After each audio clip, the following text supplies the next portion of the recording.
Now, a few videos ago, we obviously covered off the compensation that we got from Test Drive Unlimited Solar Crown, and it was of course the 911, the off-road version that we now have, the cross-country car. And for the most part, it is absolutely fantastic. It is a good car. Yes, it has some drawbacks, lack of power, lack of RP, but for the most part it has been a very good car, one I've enjoyed using, covered on a video. But it's not the only thing that's came from the game recently, and obviously this week we're kind of exploring what the game has brought to us with the update of Season 2 and moving over to Ibiza. And it's not going to stop there. We're going to have a look at another one today. We will head on over to the Celine HQ for one very specific reason, and that is the new Alpine that has dropped for us. First of all, styling of this thing, fantastic. The, pearly white paint job, the black arches. The styling they have got on point I think is fantastic, but this A110 has a very special factor, and it is now 4-wheel drive. It is also very low ranked on the RP scale at 351, so we know we can throw everything at this, and at just 750,000 credits, it's remarkably cheap and something we do have to jump into. Now, straight off the back, we'll give this one a little test out with no upgrades, no modifications, no tuning to it. And the first thing that really sticks out for me is the noise. This thing sounds absolutely fantastic. But how does it handle? What's the 4-wheel drive system like? Is it as good as Audi TT-RS, or are we still on par with that Porsche 911? Now, of course, this being a cross-country vehicle, it would be remiss if we didn't test its off-road capabilities and its durability, smashing through a tree without any problem at all. But as for its off-road capabilities, the 4-wheel drive system, how does this thing actually stack up, and can it be competitive against some of the newer, more modern off-road vehicles, the likes of the Lamborghini Urus, the Range Rover Sport SVR, the Sentero buggy, dare I say it, even that Audi TT-RS, which, absolutely no surprise, is phenomenal off-road. And for me, I actually think just the small test that we're doing with this one in its stock format is actually very good. It power slides very easily, the rev range, the revs work fantastically, as does that gearbox, seamlessly moving through the gears and meeting the right ratios, as we have another little crash there. But the ratios are balanced fantastically well in the gearbox, so as we move through we don't have a lag, we've not got turbo lag or anything of the sort. So straight out of the box, this thing, in my opinion, is balanced fantastically well. But we know we can't leave it there. We know we've got to put a little touch on this one. So we'll head back over to Celine HQ and we'll bolt on everything we possibly can, throw all of the upgrades at this one and see what it is like. Now, it's going to be a bit more meatier, a bit more juicier. And straight off the line we can see just how much more power this thing has got. Stacks of power behind it now. Same 4-wheel drive system, off-road tyres now fitted, off-road suspension fitted, sport brakes or racing brakes I think it were. Basically everything we could throw at this thing we have put on it just now. And straight away, very impressed. Handling feels alright, but that traction, the power delivery, gearbox, very, very, very happy with this thing, guys. I'm pretty sure you've probably used it by now. I'm obviously a little bit late in jumping over to how this one is. But I've put this one together, threw everything at it, pre-built a tune for it. I've not actually tested out the tune yet. But what's the best way to do it, guys? We'll head straight on over for the first race today, which is the Champernat Special, that 2.2 mile cross-country race. 79% gravel, 21% asphalt, cross-country, 650 to 800 RP. We're perhaps going to get somebody joining us in this race as well. But it'd be good to just put this one straight to the test, and we know how good this track is already. We'll see how the Alpine stacks up. Of course, we are starting from the back of the grid, so we're going to have a very difficult start here with the AI all bunching up with one another through the very early sections of this track, hitting very strange braking zones. Another one just coming up here. I do imagine the Range Rover is going to stop right in the middle of the road, right in front of us, just like that. Absolutely no surprise. The mapping of this track isn't ideal from the AI, but we can get to it with the Alpine. This little hairpin up here, how does it handle a hairpin? Right round there, keep it second, push it up to third, try and use the torque to pull us out of there, and straight out of that hairpin, the Alpine having absolutely no problems getting the power down. A nice little kick around here, a little bit of handbrake to flow the back end round, second gear up to third gear again, trying to get some traction. Now once again, coming down the straight here, we do want to stay on the right hand side, quite possibly the smoothest part of the straight. Helps us obviously keep the power down and keep this car fairly well balanced, braking nice and early to avoid that jump there specifically. Down into this one, a little handbrake, let the back end of this thing flow around back on the power, and we can come through this little tricky section here. Again, taking it a little bit more gently, just missing out these big floating pillars, whatever the hell they are, I don't actually know, the big arches. But as we do come onto the on-road section, onto the asphalt, how is this thing going to balance itself out? Having to use a little bit of handbrake, much like we did previously with the Delta Integrale, to get it around some of these corners. This is probably the most trickiest corner. Outbrake yourselves, we will hit these railings right here. We didn't outbrake ourselves, but we did unfortunately hit that inside wall. Double left-hander here again. How's this one going to take it? It's not too bad actually. A little bit of handbrake to swing it round, get the power on, and power slide this thing through these corners. Again, the same applies with that little chicane there. Get the power down nice and early and get a power slide going on. The Alpine having absolutely no issues with this track whatsoever. As we come back off road once again, taking a little cut on that one. I don't believe I hit the tree, but apparently I did. It doesn't matter all too much. We're not doing all too bad. 20% left of the Champernat special. Down through the left-hander, a little on-road section for just a short period as we come back off-road once again. Oh, we go a little bit deep there. We thought we were going to take that well. Unfortunately, we do. Not the cleanest of races so far, but it's a good experiment to see how this A110 truly is. And again, we come in a little bit hot there. Unfortunately, going off-road and catching that boulder, I'm pretty sure everybody has caught that boulder at some point on the Champernat special. But just 5% left of this. Get the power down to cross the line. Round the last left-hander, power down nice and early. Get that traction. Cross the line, a 2:28. It's not setting any records, but the Alpine is fantastic, I must say. Might be an unpopular opinion, you guys might not be enjoying this car, but I think that was absolutely fantastic. We're not going to leave it there, we're going to do some other races. We're going to see what the capabilities of the A110 is like. Our next race is just across the whatever this is, the motocross track I like to call it, and we do have the Yermo circuit, another fantastic off-road race, 2 laps. This is 100% gravel and our RP is 400 to 500, so we're going to be quite restricted for this one. But sticking with the Alpine, it's going to be good to test this one across 2 different scenarios here. This one of course being 100% asphalt. We've got a more favourable start position, slightly further up the pack here. Now already we can see how well this thing launches off the line. Fantastic leap on the rest of the pack, cutting underneath all of those SUVs, and we've already got ourselves up into first place. Hopefully we can stretch a lead on the rest of the pack. Down through the left-hander, not letting this thing get too unsettled over the jump. How does it handle it? It's a little bit hard as it comes back down. Through the little right-hander there, we do get nice and close to that wall, but overall handling it out fantastically.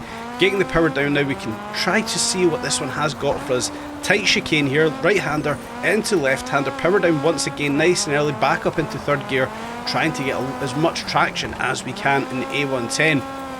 I can't speak highly enough of this car so far. Yes, it's not the fastest, it's not the best handling, it's not the most kind to absorbing a lot of the shocks on these off-road races, but for a classic car that's in the off-road category, this is absolutely fantastic, and I actually think this might even be better than that Porsche we got as compensation. I'm actually quite impressed with this thing. Yeah, we spent a bit of time tuning it. Yes, we've obviously, I say we spent a bit of time, I actually just threw together the tune. The thing that made most sense to me, as we done all of the upgrades, maybe need to make a couple of tweaks, perhaps soften that suspension. We can see just how hard that was when it took its impact coming off the most previous jump we just had there. So perhaps need to soften the suspension up just a little bit, but very impressed with this thing. Absolutely fantastic. Guys, let me know if you've been using the A110. What's your absolute thoughts on this? Are you impressed? Is it an L? Please do let me know. For me, very impressed with this thing. So far during the week, this week we're covering the Celine cars. The interesting rear wheel drive 500 we did yesterday, guys. Go check that video out after today. And of course, coming later in the week, we are going to look at the Alfa Romeo 4C. That thing is just insane. Do not miss that video. Be prepared to watch that one on Friday of this week. But back to the Alpine here. Down the straight again, we'll stick to the left-hand side, reverse of the previous race. Staying to the left-hand side, the flattest part of this back straight. We can see the Alpine's actually handling some of those undulations there quite well. As we come into the big right-hander, we come in there nice and hot, get the power down nice and early to stop us hitting the wall. Round the last right-hander, I believe, yes, it is the last right-hander, and we'll push forward to cross the line onto lap number 2. Back into turn number 1. Big power slide round this one. We may be going a little bit hot with that one, but overall not costing ourselves too much time. Down the little dip into the right hander, get the power down nice and early, a little power slide over the jump, and we land that one pretty well. Actually staying to the left hand side of that jump, we don't actually have to take too much air. We know I've kind of got this one set a little bit hard, so try not to take any air where possible. Is landing very, very stiff indeed. Back through the chicane, power down nice and early, the back end really sliding away from us, taking out our mandatory lamppost for today's video. Right hander preparing for that left hander, get the back end swung around nice and early. Unfortunately we do take that banking on the inside left and it compromises our turn overall. Up over the big jump, we don't actually land all too bad with this one, but I do feel that this needs to be softened up, the suspension, perhaps even the rebound, just to make this thing land just a little bit more gently. Little right hander here, a touch of the brakes just to get the back end to turn on us, and we do unfortunately take out another lamppost there, losing a little bit of time. Not the cleanest of runs, but we've got a huge lead on the rest of the pack. We know we can play about with this thing and enjoy the A110 that we have got. We have indeed got a 35-second lead on the rest of the pack. So we can play about with this, we can see what it's like through the water trap, actually taking it all right. Had a little bit of issue with that one previously. The cars tend to bog down, bottom out in the water trap. A lot of the water hits the front of the vehicle, especially some of these lower cars, and it whips the back end round. Managing the water trap pretty good in today's video.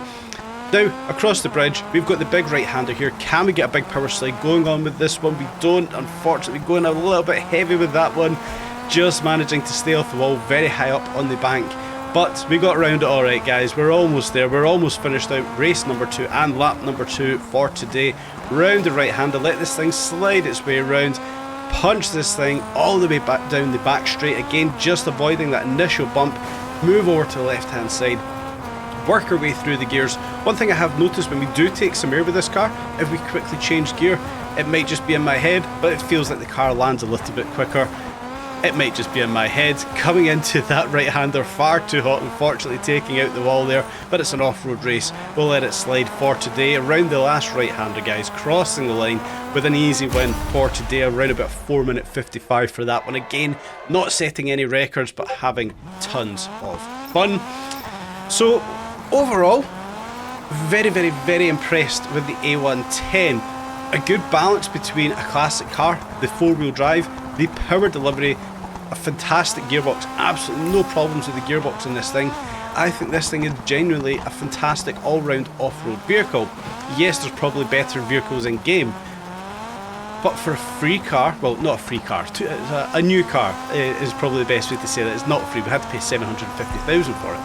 But for a new car in game, a classic car, something again very different. Very impressed with this one. We're not going to leave it there though. We're going to do one last race for today, and it will of course be fighting the Giants. 55% asphalt, 45% gravel, 400 to 500 RP cross country category.